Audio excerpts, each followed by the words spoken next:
একটা জটিল মাসালা নিয়ে আমরা আমাদের মোহতারাম খতিব সাহেব বাইতুল মুকাররমের বর্তমান খতিব সাহেব তার দ্বারস্থ হয়েছিলাম।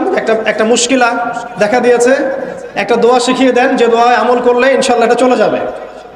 তা আমাকে তিনি পার্সোনালি বলেছিলেন যে এই দোয়াটা যেটা আমি এখন শিখিয়ে দিচ্ছি আপনাকে, এই দোয়াটা জিবরাইল আলাইহিস সালাম রাসূলুল্লাহ সাল্লাল্লাহু আলাইহি ওয়াসাল্লামকে শিখিয়ে দিয়েছিলেন এবং রাসূলুল্লাহ সাল্লাল্লাহু আলাইহি ওয়াসাল্লাম এই দোয়াটা খালিদ বিন ওয়ালিদ রাদিয়াল্লাহু আনহুকে শিখিয়ে দিয়েছিলেন। তো শোনার এবং শেখার খুব আগ্রহ ছিল। তা আমি লিখে নিচ্ছিলাম এবং নোট করছিলাম। এই দোয়াটা যদি আপনারা পড়তে পারেন, ভবিষ্যতের যে কোনো শঙ্কা, আশঙ্কা, বিপদ আপদ, বালা মুসিবত, এই বিষয়গুলোর ব্যাপারে আল্লাহর পক্ষ থেকে একটা সাকিন এবং সুকুন হৃদয় নাজিল হবে ইনশাআল্লাহ। একটু বড়, যেহেতু এখানে তালেব ইলমগণ অনেক, তারা তো শুনলেই মুখস্থ করতে পারবেন, তাই আমি নোট করে আনছি। এবং জ্ঞান তো লুকিয়ে রেখেও লাভ নাই, প্রচার করলেই লাভ। আপনারা আমল করলে আমি নাকি পাবো ইনশাআল্লাহ।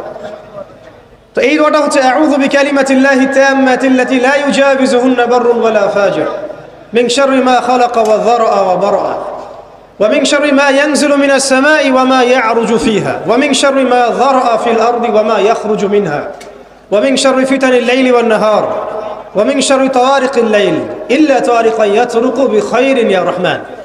আসসালামু আলাইকুম ওয়া রাহমাতুল্লাহি ওয়া বারাকাতুহু। ইন্নাল হামদুলিল্লাহ الذي هدانا لهذا وما كنا لنهتدي لولا أن هدانا الله وصلى الله على نبينا محمد وعلى آله وأصحابه أجمعين. أعوذ بكلمة الله التامات من شر ما خلق. بسم الله الذي لا يضر مع اسمه شيء في الأرض ولا في السماء وهو السميع العليم. Sound কম। আচ্ছা আচ্ছা।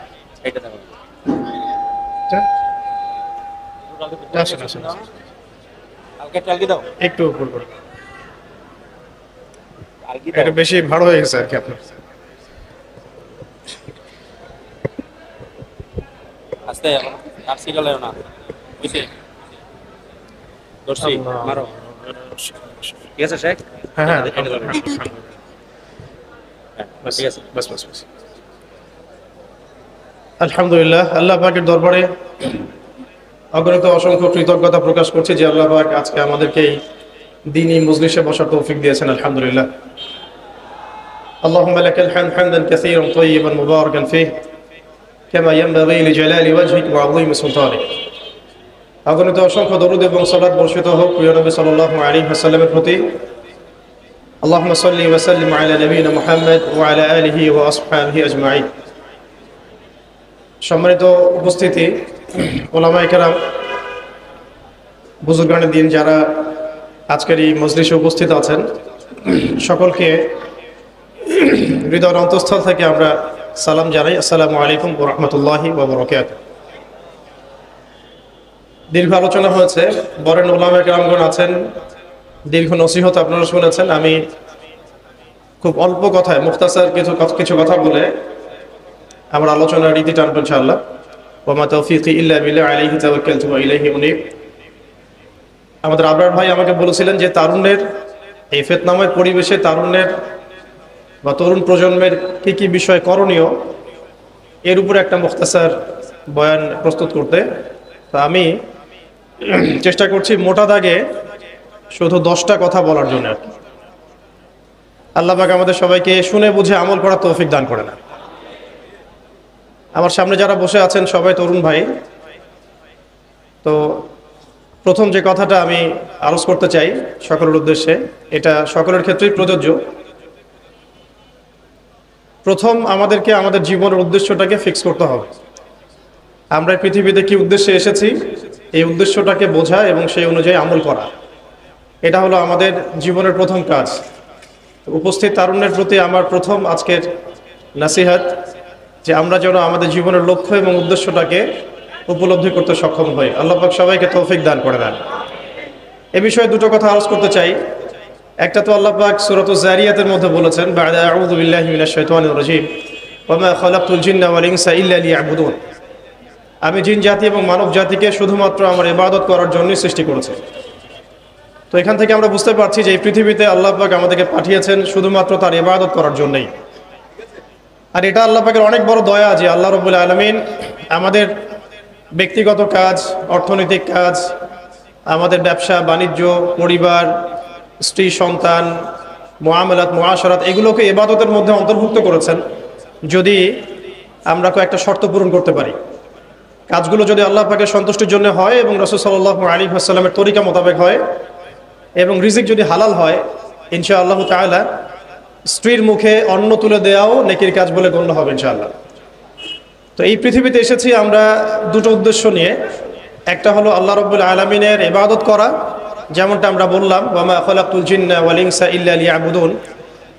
আরেকটা উদ্দেশ্য আছে আমাদের পৃথিবীতে আসার, সেটা হচ্ছে আল্লাহ রাব্বুল আলামিনের জমিনে আল্লাহ পাকের দ্বীনটাকে কায়েম করা বা বাস্তবায়ন করার চেষ্টা করা। এই ব্যাপারে আল্লাহ পাক আমাদেরকে স্পষ্ট আদেশ দিয়েছেন। সূরা আল ইমরানেও বলেছেন কুনতুম খায়রা উম্মাহ উখরিজাত লিন-নাস তা'মুরুনা বিল মা'রুফ ওয়া তানহাউনা 'আনিল মুনকার ওয়া তু'মিনুনা বিল্লাহ।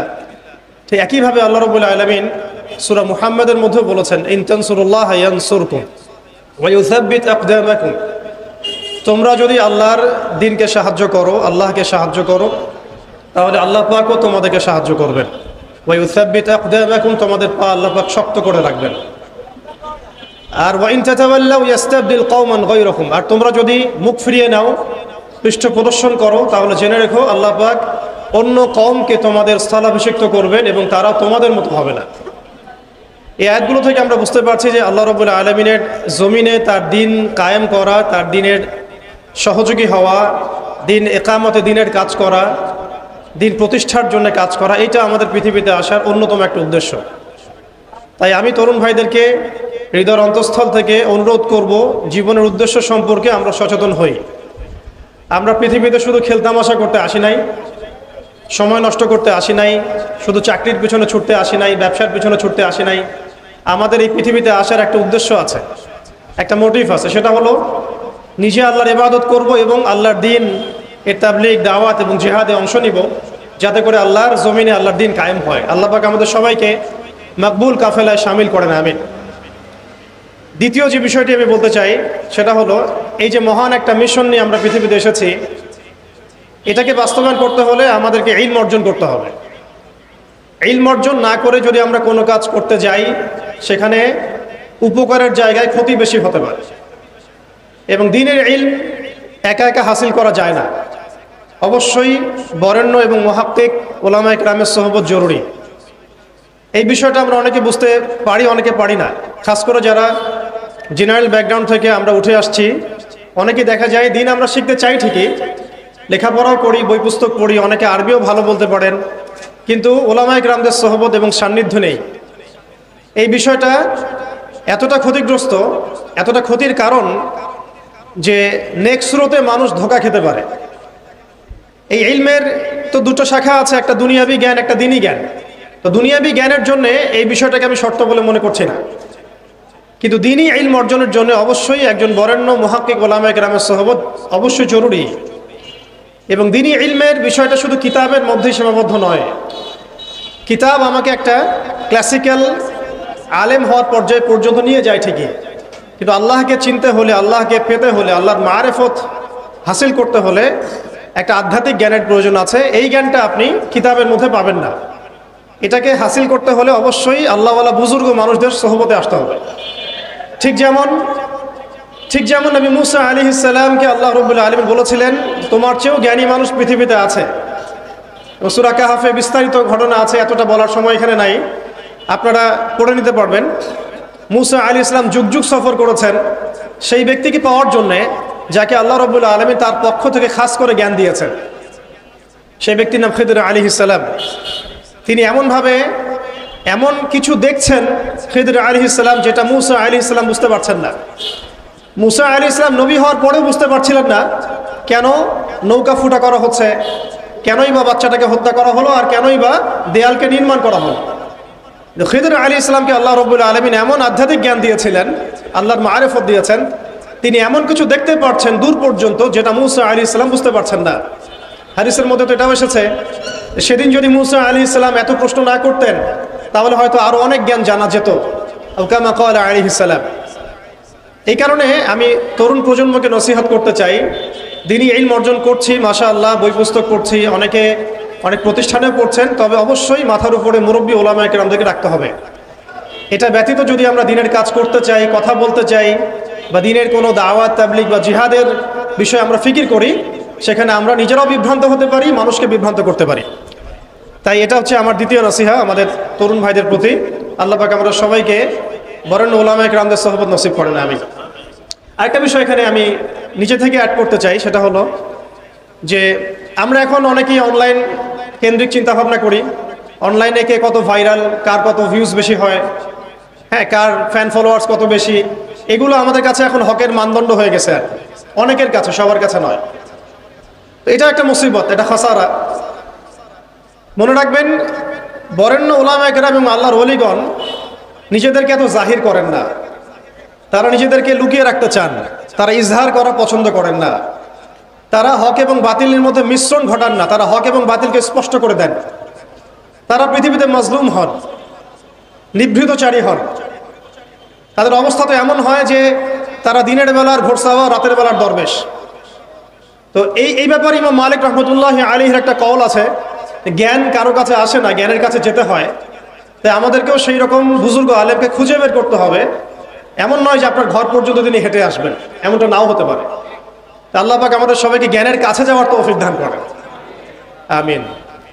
এরপরে আসি যে এই জীবনের উদ্দেশ্যটাকে ফিক্স করা এবং জ্ঞান অর্জনের যে এই সিলসিলা, এটা একটা লম্বা সিলসিলা। জ্ঞান অর্জনের ক্ষেত্রে তাড়াহুড়া করা যাবে না যে আমি 5 বছরের মধ্যেই আলেম হয়ে যাব, 10 বছরের মধ্যে আমি মুফতি হয়ে যাব, এইভাবে চিন্তা করা যাবে না। আমাদেরকে সারা জীবন তালেব ইলম হয়ে থাকতে হবে এবং জ্ঞান অর্জনের এই যে ক্রমবর্ধমান একটা সিলসিলা, এখানে সবরের পরিচয় দিতে হবে। এই ব্যাপারে আমি একটা কোটেশন নোট করে আনছি। আমাদের শ্রদ্ধেয় আলেম, বরেণ্য আলেম আল্লামা তাকি উসমানী সাহেবের যে কিতাব আছে তাসাউফ এবং আত্মশুদ্ধি, এই কিতাবের মধ্যেও পাওয়া যায়, এবং তার ভাই রফি উসমানী সাহেবের একটা কিতাব আছে, সেখানেও এই কথাটা, একই কথাই আছে যে একজন তালেব ইলমকে বা একজন আল্লাহকে চাহানেওয়ালা একজন ব্যক্তিকে এই 4টা গুণ হাসিল করতে হবে। জীবনের উদ্দেশ্য ঠিক করার পরে যখন আমরা ইলম অর্জন করতে যাব, তখন এই 4টা গুণ হাসিল করার চেষ্টা করবো ইনশাআল্লাহ। আল্লাহ পাক সবাইকে তৌফিক দান করেন। প্রথম গুণটা হচ্ছে শুকর, আল্লাহ পাকের শুকর আদায় করা। এটা এত বড় একটা গুণ, যাকে আল্লাহ রাব্বুল আলামিন কৃতজ্ঞতা স্বীকারকারী অন্তর দিয়েছেন, সে হচ্ছে পৃথিবীর ধনী মানুষ। চলতে ফিরতে, উঠতে বসতে সবসময় আমরা আল্লাহ পাকের নিয়ামতগুলো স্মরণ করব এবং সবসময় বলতে থাকবো আলহামদুলিল্লাহ, বলতে থাকবো আলহামদুলিল্লাহ। আল্লাহুম্মা লাকাল হামদ হামদান কাসীরান তাইয়িবান মুবারাকান ফীহি কামা ইয়ানবাগী লিজালালি ওয়াজহিক ওয়া আযীমি সুলতানিক। আল্লাহ পাকের শুকরিয়া যে যত বেশি আদায় করবে, আল্লাহ পাক বলেছেন লা ইন শাকারতুম লা আযীদান্নাকুম, তোমরা আমার শুকরিয়া আদায় করো, আমি তোমাদের প্রতি আমার নিয়ামতকে বাড়াই দেব। ওয়া লা ইন কাফারতুম ইন্না আযাবি লাশাদীদ, তোমরা যদি আমার অকৃতজ্ঞ হও, জেনে রাখো আমার আযাব বড়ই কঠিন। তো উস্তাজগণ লিখেছেন, একজন তালেবে ইলমের অবশ্যই শুকর গুজার অন্তর থাকতে হবে। আমাদের উলামায়ে কেরাম করে কথাটা বারবার বলেন যে কলবুন শাকির, শুকর গুজার, কৃতজ্ঞতা স্বীকারকারী একটা অন্তর থাকতে হবে। সবসময় চিন্তা করব আমাকে আল্লাহ কি দিয়েছেন, এটা চিন্তা করব না আমাকে আল্লাহ কি দেন নাই। আল্লাহ পাক আমাকে সুস্থ রেখেছেন, নিরাপত্তা দিয়েছেন, আমি খাচ্ছি, পান করছি, এই যে নিয়ামত, আল্লাহ পাকের যে অগণিত নিয়ামত, এটাকে স্মরণ করা এবং সে অনুযায়ী শুকরিয়া আদায় করা। আল্লাহ পাক সবাইকে শুকরিয়া আদায় করার তৌফিক দান করেন। এই যে 4টা ওজিফার কথা বলা হচ্ছে, এটা কিন্তু থানভীর রহমতুল্লাহ আলাইহি তার যে খলিফা ডক্টর আব্দুল হাই মোহাম্মদ আরেফি রহমতুল্লাহ আলাইহি তাকে দিয়েছিলেন, তিনি তার ছাত্রদেরকে দিয়েছিলেন। এটা আপনারা তাসাউফ আত্মশুদ্ধি বইয়ের মধ্যে পাবেন। দ্বিতীয় এখানে যে বিষয়টা বলা হয়েছে সেটা হলো সবর করা। জ্ঞান অর্জন করতে হলেও সবর করতে হবে, আল্লাহকে পেতে হলেও সবর করতে হবে, দাওয়াত ও তাবলীগেও সফর করতে হবে, জিহাদের মাঠেও সবর করতে হবে।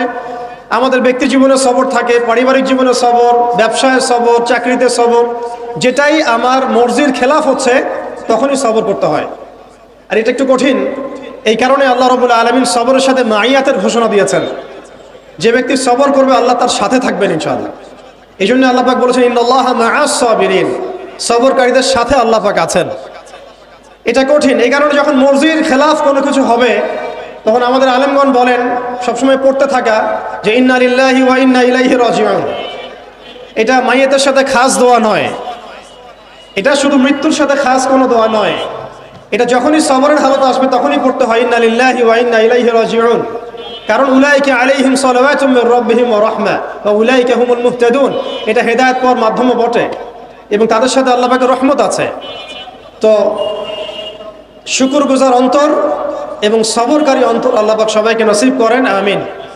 3 নম্বরে উস্তাজগণ বলেছেন তওবা, বেশি বেশি তওবা করতে বলা হয়েছে। চলতে ফিরতে উঠতে বসতে সবসময় আমরা আস্তাগফিরুল্লাহ ওয়া আতুবু ইলাইহি পড়ার অভ্যাস করি। যে যত বেশি তওবা করবে তার হৃদয় তত পরিচ্ছন্ন হবে, গুনাহ মাফ হবে। পরিচ্ছন্ন কলবের মধ্যেই আল্লাহ পাকের নূর এবং মারিফত নাজিল হবে ইনশাআল্লাহ। অপরিচ্ছন্ন কলবের মধ্যে কিন্তু আল্লাহর নূর নাজিল হয় না। তাই উলামায়ে কেরাম বারবার অন্তত দিনে 100 বার আস্তাগফিরুল্লাহ ওয়া আতুবু ইলাইহি পড়তে বলেন। আল্লাহ পাক আমাদের সবাইকে পড়ার তৌফিক দান করেন। আর 4 নাম্বার যেটা এই কিতাবে এসেছে সেটা হচ্ছে ইস্তেআযা, অর্থাৎ ভবিষ্যতের কোনো বিষয়ের জন্য আমাদের যদি আশঙ্কার সৃষ্টি হয়, না জানি এটা আমার উপর বিপদ আসবে কিনা, ভয়, আশঙ্কা, আতঙ্ক, এই বিষয়গুলো যদি আমাদের ভিতরে আসে, অর্থাৎ ভবিষ্যৎ নিয়ে কোনো শঙ্কা, তখন বেশি বেশি আল্লাহর কাছে আশ্রয় প্রার্থনা করতে বলা হয়েছে। পড়তে বলা হয়েছে আউযু বিল্লাহ, আউযু বিল্লাহ, অথবা আউযু বিকালিমাতিল্লাহি তাম্মাতি মিন শাররি মা খালাক, অথবা আউযু বিল্লাহি মিনাশ শাইতানির রাজীম, আউযু বিল্লাহিস সামিউল আলীম মিনাশ শাইতানির রাজীম মিন নাফখিহি ওয়া নাফসিহি ওয়া হামজিহি। একবার আমার মনে আছে যে একটা জটিল মাসালা নিয়ে আমরা আমাদের মোহতারাম খতিব সাহেব বাইতুল মুকাররমের বর্তমান খতিব সাহেব তার দ্বারস্থ হয়েছিলাম। একটা মুশকিলা দেখা দিয়েছে, একটা দোয়া শিখিয়ে দেন যে দোয়ায় আমল করলে ইনশাআল্লাহ এটা চলে যাবে। তা আমাকে তিনি পার্সোনালি বলেছিলেন যে এই দোয়াটা যেটা আমি এখন শিখিয়ে দিচ্ছি আপনাকে, এই দোয়াটা জিবরাইল আলাইহিস সালাম রাসূলুল্লাহ সাল্লাল্লাহু আলাইহি ওয়াসাল্লামকে শিখিয়ে দিয়েছিলেন এবং রাসূলুল্লাহ সাল্লাল্লাহু আলাইহি ওয়াসাল্লাম এই দোয়াটা খালিদ বিন ওয়ালিদ রাদিয়াল্লাহু আনহুকে শিখিয়ে দিয়েছিলেন। তো শোনার এবং শেখার খুব আগ্রহ ছিল, তা আমি লিখে নিচ্ছিলাম এবং নোট করছিলাম। এই দোয়াটা যদি আপনারা পড়তে পারেন, ভবিষ্যতের যে কোনো শঙ্কা, আশঙ্কা, বিপদ আপদ, বালা মুসিবত, এই বিষয়গুলোর ব্যাপারে আল্লাহর পক্ষ থেকে একটা সাকিনা এবং সুকুন হৃদয় নাজিল হবে ইনশাআল্লাহ। একটু বড়, যেহেতু এখানে তালেবে ইলমগণ অনেক, তারা তো শুনলেই মুখস্থ করতে পারবেন, তাই আমি নোট করে আনছি। এবং জ্ঞান তো লুকিয়ে রেখেও লাভ নাই, প্রচার করলেই লাভ, আপনারা আমল করলে আমি নাকি পাবো ইনশাআল্লাহ। তো এই দোয়াটা হচ্ছে আউযু বিকালিমাতিল্লাহি তাম্মাতিল্লাতি লা ইউজাবিজুহুন্না বাররুন ওয়ালা ফাজির মিন শাররি মা খালাকা ওয়া যারআ ওয়া বারআ ওয়া মিন শাররি মা ইয়ানজিলু মিনাস সামাই ওয়া মা ইয়ারুজু ফিহা ওয়া মিন শাররি মা যারআ ফিল আরদি ওয়া মা ইয়াখরুজু মিনহা ওয়া মিন শাররি ফিতানিল লাইলি ওয়ান নাহার ওয়া মিন শাররি তাওয়ারিকিল লাইল ইল্লা তাওয়ারিকা ইয়াতরুকু বিখাইরিন ইয়া রাহমান। এবং এটা একটা লম্বা সিলসিলা, এই ব্যাপারে তাড়াহুড়া না করা। এবং 3 নাম্বার, বুজুর্গ ওলামায়ে কেরামদের সোহবতে থেকে দিনের জ্ঞান হাসিল করা। এতে করে জ্ঞানের সাথে সাথে আধ্যাত্মিকত্ব হাসিল হবে ইনশাআল্লাহ। আর আধ্যাত্মিকত্ব হাসিল না হলে বাইরের চোখ দিয়ে যদি আমরা দেখি, তাহলে এই বিশ্বটাকে চিনতে, বুঝতে এবং সমাধান বের করতে আমরা বেগ পাবো। এবং কোনো কোনো ক্ষেত্রে আমরা সত্যকে মিথ্যা মনে করতে পারি, মিথ্যাকে সত্য মনে করতে পারি। আল্লাহ পাক আমাদের খিদির আলাইহিস সালামের দৃষ্টিভঙ্গি দান করেন, আমিন। আর 4 নাম্বার, প্রত্যেক তালেবে ইলমের এবং যারা আল্লাহর পথের সেনানী হতে চান, হতে চাই, আমরা মুজাহিদ হতে চাই, মুবাল্লিগ হতে চাই, মুহাদ্দিস হতে চাই, বা দ্বীনের পথে আমরা শহীদ হতে চাই, এই তামান্না যাদের আছে তাদেরকে 4টা গুণ হাসিল করতেই হবে। আল্লাহ পাক তৌফিক দান করেন। 1 নাম্বার শুকর, 2 নাম্বার সবর, 3 নাম্বার তাওবা এবং 4 নাম্বার ইস্তেআযা বা আশ্রয় প্রার্থনা। আবার বলছি, 1 নাম্বার শুকর, বেশি বেশি শুকরিয়া আদায় করা, 2 নাম্বার সবর করা, 3 নাম্বার হচ্ছে পূর্বের পাপের জন্য তওবা করা, এবং যখনই পাপ হবে তখনই তওবা করা। ওলামায়ে কেরামগণ বলেন যে সকাল সন্ধ্যায় সাইয়্যিদুল ইস্তিগফার কখনো না ছাড়া, সকাল সন্ধ্যায় সাইয়্যিদুল ইস্তিগফার কোনো অবস্থায় যেন না ছাড়া। এটা নিশ্চয়ই আপনাদের মুখস্থ আছে। আল্লাহুম্মা আনতা রাব্বি লা ইলাহা ইল্লা আনতা খালাকতানি আনা আবদুক ওয়া আনা আলা আহদিকা ওয়া ওয়া'দিক মাসতাতা'তু আউযু বিকা মিন শাররি মা সানা'তু আবু'ু লাকা বিনি'মাতিকা আলাইয়া ওয়া আবু'ু বিযানবি ফাগফিরলি ফাইন্নাহু লা ইয়াগফিরু যুনুবা ইল্লা আনতা। এই দোয়াটা কখনো না ছাড়া। এবং যখন পূর্বের কোনো পাপের কথা মনে হয় যে এতদিন আগে আমার একটা পাপ হয়ে গিয়েছিল, মনটা একটু খারাপ হতে পারে, চোখে পানি আসতে পারে, ইমিডিয়েটলি পড়তে বলা হচ্ছে আস্তাগফিরুল্লাহ ওয়া আতুবু ইলাইহি, আস্তাগফিরুল্লাহ ওয়া আতুবু ইলাইহি। আল্লাহ পাক সবাইকে খাস তওবা করার তৌফিক দান করেন। এবং 4 নাম্বার হচ্ছে আমাদের জন্য জরুরি সেটা হলো ইস্তেআযা বা আল্লাহ পাকের কাছে আশ্রয় প্রার্থনা করা। আল্লাহ রাব্বুল আলামিন আমাদের সবাইকে তার কাছে আশ্রয় প্রার্থনা করার তৌফিক নসিব করেন, আমিন। আপনার আর 5 মিনিট আছে। ওকে, আচ্ছা আমরা সংক্ষিপ্ত করে শেষ করে দিচ্ছি।